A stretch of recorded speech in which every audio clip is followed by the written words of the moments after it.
ಎಲ್ಲ ನನ್ನ ಗೆಳೆಯ ಗೆಳತಿಯರಿಗೆ ನನ್ನ ಚಾನಲ್ಲಿಗೆ ಸ್ವಾಗತಂ ಸುಸ್ವಾಗತಂ. ನನ್ನ ಹೆಸರು ಯಶೋಧ, ವಯಸ್ಸು 19, ಊರು ತುಮಕೂರು. ನನಗೆ ಗೊತ್ತು ನೀವು ನನ್ನ ಕತೆ ಕೇಳೋಕೆ ಕಾತುರದಿಂದ ಕಾಯ್ತಿದ್ದೀರಿ. ಹಾಗಾದರೆ ನನ್ನ ಚಾನಲ್ ಸಬ್ಸ್ಕ್ರೈಬ್ ಆಗೋದನ್ನ ಮರೆಯಬೇಡ್ರಿ. ಹಾಗಾದರೆ ಇನ್ನೇಕೆ ತಡ, ನನ್ನ ಕತೆಯನ್ನು ಹೇಳಲು ಶುರು ಮಾಡ್ತೀನಿ. ನಮ್ಮದು ಒಂದು ಗೌಡ್ರ ಮನೆತನ, ಅಂದ್ರೆ ತುಂಬಾ ಗೌರವಾನ್ವಿತವಾಗಿತ್ತು. ನಾನು ನಮ್ಮ ತಂದೆ ತಾಯಿಗೆ ಒಬ್ಬಳೆ ಮಗಳು, ಹಾಗಾಗಿ ನನ್ನನ್ನು ತುಂಬಾ ಮುದ್ದಾಗಿ ನೋಡಿಕೊಳ್ಳುತ್ತಿದ್ದರು. ಇದ್ದೂರಲ್ಲೇ ಕಾನ್ವೆಂಟ್ ಸ್ಕೂಲಿಗೆ ಹೋಗುತ್ತಿದ್ದೆ. ಚಿಕ್ಕವಳಿದ್ದಾಗಿಂದ ಕೂಡ ಕ್ಯೂಟಾಗೆ ಕಾಣಿಸ್ತಿ ಅಂತ ಊರವರೆಲ್ಲ ಹೇಳುತ್ತಿದ್ದರು. ನೋಡಿದವರೆಲ್ಲ ಮುದ್ದು ಮಾಡ್ತಿದ್ರು. ನನಗೆ 16ನೇ ವಯಸ್ಸಿಗೆ ನೋಡುವವರ ಕಣ್ಣಿಗೆ ಏನೋ ಡಿಫ್ರೆಂಟ ಕಾಣಲು ಶುರುವಾದೆ. ಅಂದ್ರೆ ನೋಡುವವರ ಕಣ್ಣಿನ ದೃಷ್ಟಿ ಬದಲಾಗಿತ್ತು. ಅಂದ್ರೆ ನಿಮ್ಗೆ ಅರ್ಥ ಆಗಿದೆ ಅನ್ಕೋತೀನಿ ಗೆಳೆಯರೇ, ಪರವಾಗಿಲ್ಲ. ಕಾಲೇಜಿಗೆ ಹೋಗುವ ದಿನಗಳಲ್ಲಿ ನನ್ನ ಸೌಂದರ್ಯಕ್ಕೆ ಎಷ್ಟೋ ಜನ ಮಾರು ಹೋಗಿದ್ದರು. ಯಾಕಂದ್ರೆ ನೋಡೋಕೆ ಅಷ್ಟೊಂದು ಸುಂದರವಿದ್ದೆ. ನನ್ನ ಅಪ್ಪ ಅಮ್ಮನಿಗೆ ನನ್ನದೇ ಚಿಂತೆಯಾಗಿತ್ತು. ಸುಂದರ ಹುಡುಗಿಗೆ ಸಾವಿರಾರು ಹುಡುಗರ ಕಣ್ಣು ಇರುತ್ತೆ, ಯಾವಾಗ ಏನಾಗುತ್ತೆ ಅಂತ. ಹೀಗಿರುವಾಗ ಮುಂದೊಂದು ದಿನ ನನ್ನ 18ನೇ ವಯಸ್ಸಿ ಬಂದಂತೆ ಸಡನಲಿ ಮನೆಯಲ್ಲಿ ನನಗೆ ಮದುವೆ ಮಾಡುವ ಪ್ಲಾನ ಮಾಡಿದ್ದರು. ಅದಕ್ಕೆ ನನಗೂ ಒಂದು ಕಡೆ ಮನಸ್ಸಿಗೆ ಅಸಮಾಧಾನವಾದರು, ಇನ್ನೊಂದು ಕಡೆ ಒಳಮನಸ್ಸಿಗೆ ಏನೋ ಖುಷಿ ಎನಿಸ್ತಿತ್ತು ಗೆಳೆಯರೇ. ಒಂದು ದಿನ ನನ್ನ ತಂದೆ ಹೇಳಿದರು, ನೋಡು ಮಗಳೇ, ನನಗೆ ಗೊತ್ತಿರು, ನನ್ನ ಫ್ರೆಂಡ್ ಮಗ ಒಬ್ಬ ಅತಿ ದೊಡ್ಡ ಬಿಸಿನೆಸ್ ಮ್ಯಾನ ಇದ್ದಾನೆ. ನೀ ಒಪ್ಪಿಗೆ ಕೊಟ್ಟರೆ ಅವನ ಜೊತೆ ಮದುವೆಗೆ ನಾ ಮಾತಾಡ್ತೀನಿ ಅಂದ್ರು. ಅದಕ್ಕೆ ನಾ ಹೇಳಿದೆ, ನೋಡಿ ಅಪ್ಪ, ನೀವ ಹೇಳಿದ ಹಾಗೆ ನಾ ಓಕೆ ಅಂದೆ.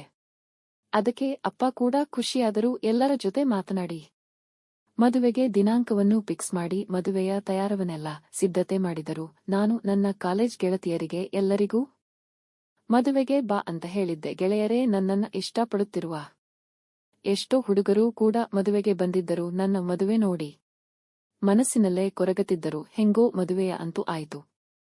ಅದೇ ದಿನ ರಾತ್ರಿ ಹೊಸ ಮಾಲಗಿತ್ತಿಯಾಗಿ ಗಂಡನ ಮನೆಗೆ ಬಂದೇನು.